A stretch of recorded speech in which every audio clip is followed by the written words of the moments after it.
ici Hello Biblio. Si je vous fais cette vidéo, c'est pour vous parler des livres que je compte lire au mois de septembre. Si vous aimez mon contenu et que vous voulez en voir plus, merci de soutenir la chaîne en likant la vidéo, ça fait toujours plaisir. Et puis si vous souhaitez voir le reste de mes vidéos, n'hésitez pas à vous abonner. Vous l'avez sûrement vu dans mes précédents updates, je suis en train de me faire la série Naruto. Donc là, j'ai commandé pas mal de mangas d'un coup dans la médiathèque où je travaillais, parce que ça y est, c'est fini. Donc voilà, je me suis mis énormément de tomes de côté. Tadam! Donc là, je crois qu'on a du tome 37 au 59. Donc voilà, on se dirige tout doucement vers la fin parce que je crois qu'il y en a 72. Donc une fois que j'aurai lu ça, je pense qu'en octobre, ça sera largement fini. Pour ceux qui ne connaissent pas l'histoire de Naruto, c'est l'histoire d'un jeune homme qui vit dans un village de ninjas. Quand il était bébé, il y a un démon qui est venu attaquer son village et donc il a malheureusement servi de réceptacle. En fait, le démon est enfermé dans son corps. Du coup, c'est un gamin qui a été énormément marginalisé par le village. Il n'est pas trop aimé, il a toujours été tout seul, orphelin. Et donc du coup, pour se faire accepter par le village, son plus grand rêve, lui, c'est de devenir Hokage. C'est un peu comme le seigneur ou maire du village. Donc voilà, il devenir le plus grand des ninjas pour acquérir ce titre. Et du coup, on suit son parcours. Il se fait des camarades, des amis, des ennemis. Voilà, on le suit. C'est plutôt pas mal. Hein. C'est un shonen. Voilà, c'est une aventure, c'est une quête, des amitiés. C'est cool. Après, ça casse pas trois pattes à un canard, je dois avouer, mais en lecture détente comme ça, ça se fait tout seul. Ensuite, dans les autres lectures que je compte faire, il y en a 3 qui viennent du challenge de romance que je fais avec Cynthia de la Booksphere. Et il est étalé sur 3 mois et donc du coup j'ai réussi à lire toutes les autres que j'avais mis dans ma palle de ce challenge, sauf ces 3 là. Je voudrais lire Touch, Kiss and Love de Flora Peoni. Si je me trompe pas, ça part sur une femme qui a un espèce de handicap. En fait, elle aime pas trop être touchée, elle aime pas être tactile. Je m'en souviens plus trop du résumé, donc voilà.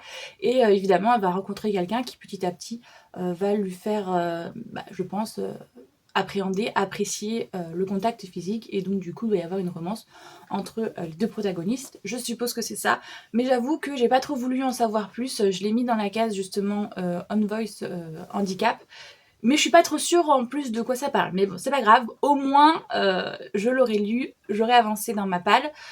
Ensuite, dans la palle encore du challenge de romance, il me restait la romance de Noël que je n'ai pas lue.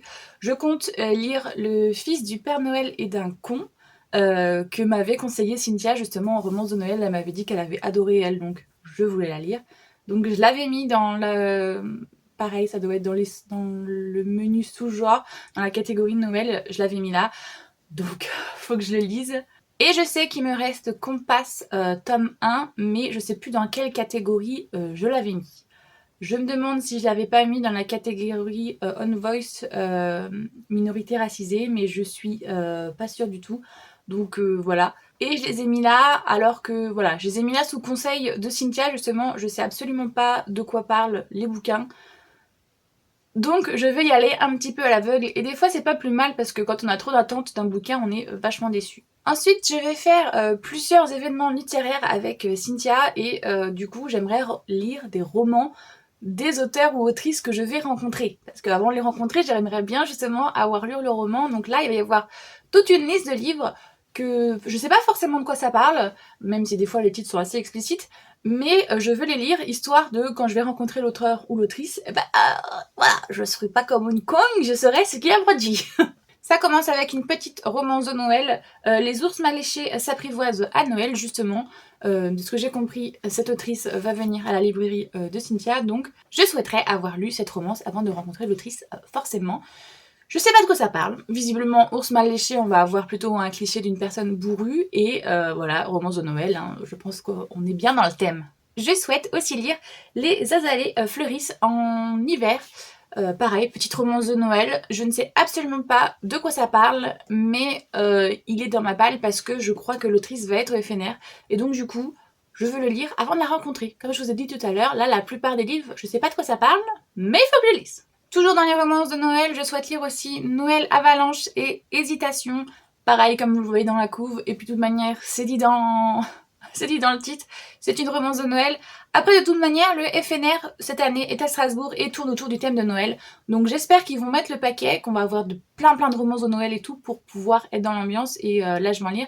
Même si ça me saoule un peu parce qu'on est au mois de septembre et que lire du romance de Noël, c'est pas trop dans le thème. Mais bon, il va falloir que j'en lise si je veux pouvoir, comme je vous ai dit, parler avec les auteurs de ce qu'ils ont produit. De toute manière, j'ai lu plein de romances de Noël au mois de juin qui n'étaient pas du tout la saison propice, on était en pleine canicule, mais c'est pas grave, il n'y a pas de saison pour les romances de Noël.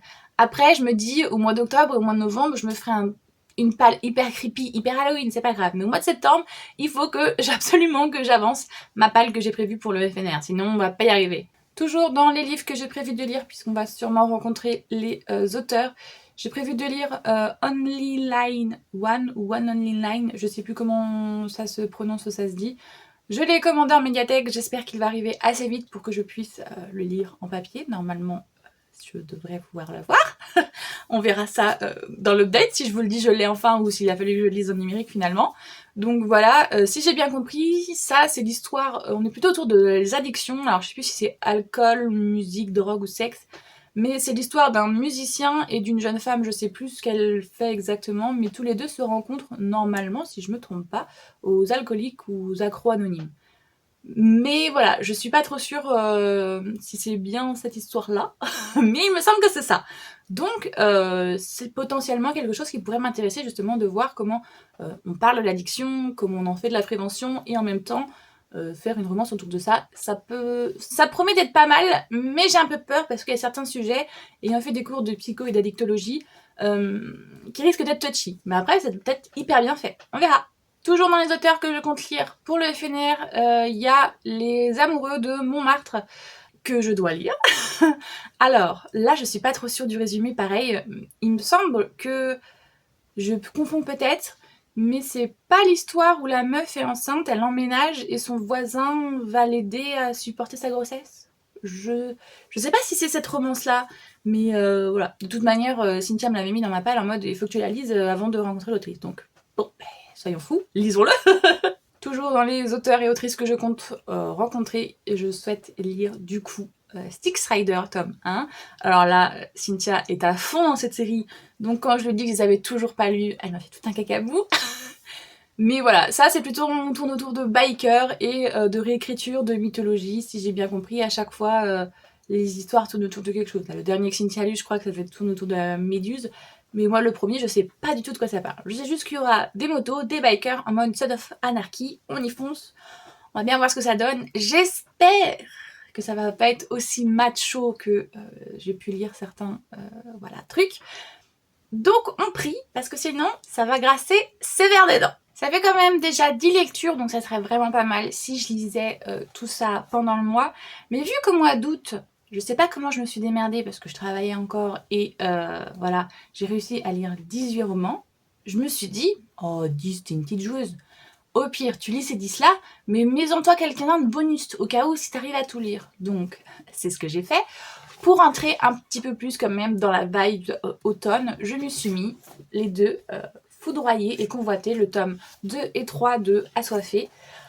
Voilà, le tome 1, je l'avais lu, j'avais bien aimé, mais ça me rappelait tellement Twilight que j'étais en mode, je sais pas si je lirai la suite. Mais j'ai eu plusieurs retours et donc je me dis, je vais essayer de me laisser tenter, de voir la suite. Si ça peut me plaire ou pas, on verra. Voilà. L'histoire, c'est l'histoire d'une jeune femme qui est une humaine, mais qui va rentrer à la suite du décès de ses parents dans le lycée qu'a créé son oncle, qui est un lycée en fin fond de l'Alaska, très reculé, où elle va bien se rendre compte qu'il y a des phénomènes un petit peu étranges, un petit peu mystiques, surnaturels qui se produisent, et elle va se rendre compte qu'en fait ce n'est pas n'importe quelle école, c'est une école de créatures surnaturelles, et du coup, eh ben, elle se pose des questions, et forcément, il y a plusieurs clans qui s'affrontent. On n'a pas des loups-garous et des vampires, mais on a des vampires et des dragons qui s'affrontent pour elle. Enfin, bref, c'est tout un truc. On est assez proche quand même de Twilight, faut pas se mentir. Donc voilà, comme je disais lors de mon update quand j'avais lu, ça fait un peu un mélange entre Mercredi, la série Wednesday et Twilight. Clairement, c'est un mélange des deux et vous avez Assoiffé. Donc je me dis, bon allez, on va essayer de lire le tome 2 et 3, voir si au final on peut peut-être pas réussir à adhérer. peut-être que ça va être un méga coup de cœur, on n'en sait rien, même si pour le moment ça se présente pas comme ça. Et si j'ai réussi à lire tout ça, je me suis mis 2 autres romans en bonus. Et franchement, c'est des bonus, je pense que je les lirai plutôt en octobre, et même si Cynthia me crie dessus pour que je les lise absolument, je voudrais réussir à lire Bodyguard tome 1 avant d'aller au FNR, et je voudrais réussir à lire aussi Campus Driver tome 1. Le souci, c'est que en fait, ces autrices, je les mets en bonus de bonus parce que j'ai déjà lu des bouquins d'elles. Voilà, Campus Driver, c'est Squill, donc j'ai déjà lu Fan Squad, j'ai déjà lu, là vous voyez, j'en ai plusieurs d'elles qui sont ici. Et puis pour Bodyguard, c'est Laura S. Wilde, je crois, j'ai déjà lu My Escort Love et je sais plus trop quoi, enfin bref, j'ai déjà lu des livres d'elle, donc c'est vraiment pas la priorité. Si je dois lire des bouquins, ce sont vraiment les 10 premiers d'abord que je vous ai présentés, et ceux-là, c'est vraiment des bonus des bonus. Si j'ai plus rien à lire, je lirai ça en priorité, et après j'enchaînerai avec ma palle d'octobre qui, à mon avis, sera beaucoup plus witchy, fantasy, parce que là, le challenge de romance sera enfin fini, et donc je vais pouvoir grandement apprécier le Halloween vibes. Donc voilà, j'espère que vous avez apprécié cette vidéo, même si elle était très décousue, parce que je vous avoue que vous devez le voir à ma tête. Hier, ça a été mon pot de départ de mon boulot, donc du coup, on a un peu fait la fête. Et ce matin, c'est un peu avec du mal que je me suis réveillée. Mais bon, il fallait que je vous fasse cette vidéo pour vous parler des livres que je vais lire au mois de septembre. Donc voilà, j'espère que cette vidéo vous a quand même plu. Si vous souhaitez parler des livres dont je vous ai parlé, il n'y a pas de souci. Il y a l'espace commentaire qui est là pour ça. Comme je vous ai dit au début de la vidéo, si vous avez aimé, n'hésitez pas à liker. Et si vous souhaitez voir le reste de mes vidéos, n'hésitez pas à vous abonner. Moi, j'espère que tout va bien pour vous, que vous faites de très bonnes lectures. Je vous souhaite aussi une très bonne rentrée et je vous fais tout plein de gros bisous.